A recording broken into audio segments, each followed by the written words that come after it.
A famous Japanese Zen master named Kodo Sawaki said the following: Zazen means getting into your own coffin. There is nothing left to discuss. When you sit, imagine that you are already dead. In my last video I talked about the quote from him, and this video will be a short wake-up coffee to inspire your spiritual practice.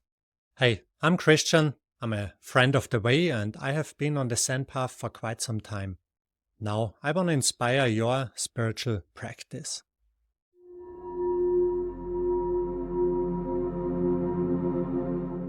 When you sit, imagine that you are already dead.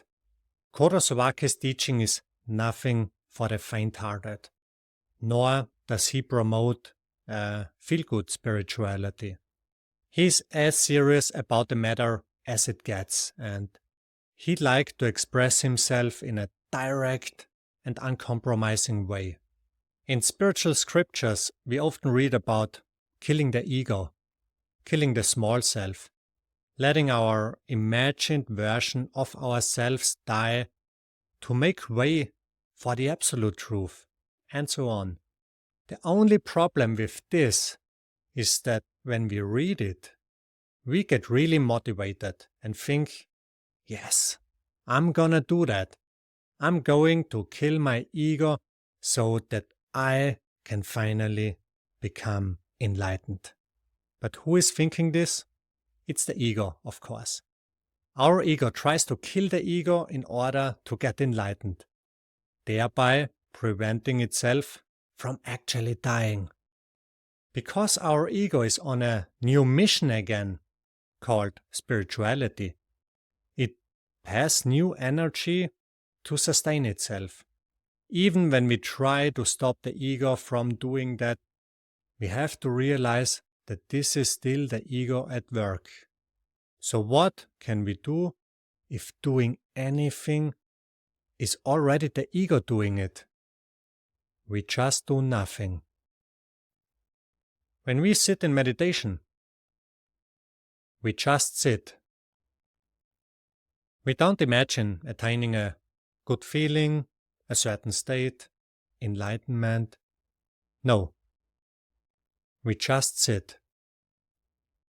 Think of your thought forms, your feelings, whatever comes into your perception, as something that has a certain gravity to it. The gravity from these perceived thought forms pull your attention towards them and attach you to them. So what does this mean? If you have ever practiced meditation, you will probably know what I'm talking about. You sit there, you have a certain orientation in your meditation, a sort of theme. Even if the theme is to not have a theme, and suddenly something pops up. Maybe a memory from the past comes up, one where you did something incredibly stupid and now you feel embarrassed about it. Or you did something wrong and you feel guilty about it. Whatever.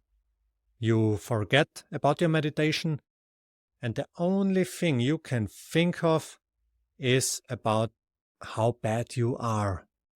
You can't forgive yourself for what you did, and now you are wrestling with this memory and the feelings that come up, and so on.